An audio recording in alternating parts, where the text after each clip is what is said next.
Hi అండి. అందరికీ నమస్కారం. Welcome to my channel. ఈ వీడియోలో ఏపీ ప్రభుత్వ ఉద్యోగులు మరియు పెన్షనర్లకు పెండింగ్ బిల్లు జమ అయ్యే తాజా సమాచారం గురించి తెలుసుకుందాము. వీడియోనైతే ఎక్కడ గాని స్కిప్ చేయకుండా ఎండ్ వరకు చూడండి. అప్పుడే ఇన్ఫర్మేషన్ పూర్తిగా అర్థమవుతుంది. వీడియో చూస్తున్న ప్రతి ఒక్కరు వీడియోకైతే లైక్ చేయండి ఫ్రెండ్స్. ఈ వీడియోని తోటి ఉద్యోగ పెన్షనర్ మిత్రులతో అయితే షేర్ చేయండి. కొత్తగా మన ఛానల్ చూస్తున్నవారు ఇంకా సబ్స్క్రైబ్ చేసుకోకుంటే వెంటనే మన ఛానల్ అయితే సబ్స్క్రైబ్ చేసుకోండి. సో, దీని ద్వారా నేను చేసే లేటెస్ట్ వీడియోస్ అన్నీ మీ వరకు రీచ్ అవుతాయి. ఇక ఆలస్యం చేయకుండా వివరాల్లోకైతే వెళ్ళిపోదాము. సో, ఫ్రెండ్స్ ముందుగా ఒక విషయానికి వచ్చినట్లయితే ఏపీ ప్రభుత్వ ఉద్యోగులకు శుభవార్త. పెండింగ్‌లో ఉన్న బకాయిలు త్వరలో విడుదల. ఆంధ్రప్రదేశ్ ప్రభుత్వం ఉద్యోగులకు అదిరిపోయే శుభవార్త ఇచ్చింది. చాలా కాలంగా పెండింగ్‌లో ఉన్నటువంటి బకాయిలను విడుదల చేస్తామని ప్రభుత్వం ప్రకటించింది. ఈ మేరకు అధికారులు చర్యలు చేపట్టారు. సంక్రాంతి పండుగకు వచ్చిన భారీ ఆదాయంతో ఉద్యోగులకు రావాల్సినటువంటి బకాయిలను విడుదల చేస్తామని ప్రభుత్వం తెలిపింది. ఎవరికి ఈ బకాయిలు విడుదల కానున్నాయి? ఎప్పుడు విడుదల కానున్నాయి? అనే వివరాలైతే ఇప్పుడు మనము తెలుసుకుందాం. ఏపీఎస్ఆర్టీసీ ఉద్యోగుల బకాయిలు విడుదలండి. సంక్రాంతి పండుగ సందర్భంగా ఆంధ్రప్రదేశ్ రోడ్డు రవాణా సంస్థ ఏపీఎస్ఆర్టీసీ బస్సులను ప్రయాణికులకు అందుబాటులో ఉంచింది. ప్రయాణికులు ఎటువంటి ఇబ్బందులు లేకుండా బస్సుల్లో ప్రయాణం చేయడంతో ఆర్టీసీకి భారీగా ఆదాయం సమకూరింది. ఈ నేపథ్యంలో ఏపీఎస్ఆర్టీసీ ఎండీ ద్వారకా తిరుమలరావు మాట్లాడుతూ ఈ జనవరి నెలలో ఒక్క నెలలోనే సంస్థకు వచ్చినటువంటి ఆదాయం 3 సార్లు 20,00,00,000 దాటింది అనైతే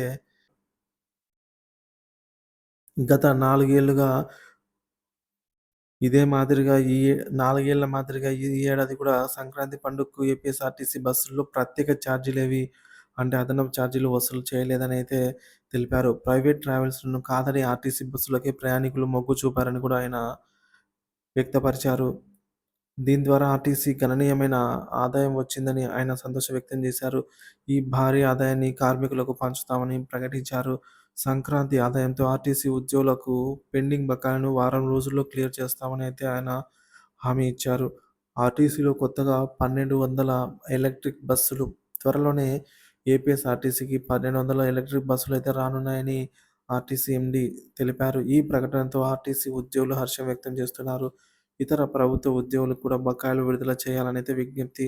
ఆర్టీసీ ఉద్యోగులతో పాటు మిగిలిన ఏపీ ప్రభుత్వ ఉద్యోగులు మరియు పెన్షనర్లకు సంబంధించి పెండింగ్ బకాయిలను కూడా విడుదల చేయాలని ఉద్యోగులు మరియు పెన్షనర్లు కోరుతున్నారు.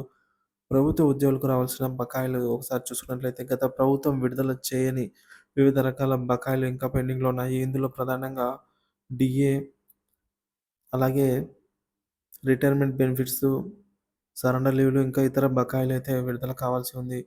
డీఏడీఆర్ బకాయిలైతేనేమి, ఏపీజీఎల్ అయితేనేమి, జీఐఎస్ అయితేనేమి ఇవన్నీ కూడా టీఏలు ఇవన్నీ. ఇక ఈ బకాయిల విడుదల కోసం ఉద్యోగులు ఎంతకాలంగా ఎదురు చూస్తున్నారు. సో, ఏదేమైనా త్వరలోనే ఆర్టీసీ ఉద్యోగులకు పెండింగ్ బకాయిలు క్లియర్ అవుతాయని తెలుస్తోంది. మిగతా ఉద్యోగులు కూడా బకాయిలు విడుదల చేస్తారని ఆశిద్దాం. ప్రభుత్వ ఉద్యోగుల సంక్షేమం పట్ల శ్రద్ధ వహిస్తూ వారి సమస్యలను పరిష్కరిస్తుందనైతే నమ్ముదాం. సో, వీడియో నచ్చినట్లయితే లైక్ చేయండి, షేర్ చేయండి. ఏపీ ప్రభుత్వ ఉద్యోగ పెన్షన్‌లకు సంబంధించి తాజా సమాచారం కోసం మన ఛానెల్ సబ్స్క్రైబ్ చేసుకొని అప్డేట్స్ అయితే ఫాలో అవుతూ ఉండండి. మీ అభిప్రాయాన్ని కామెంట్ ద్వారా తెలియజేయండి. Thank you for watching this video.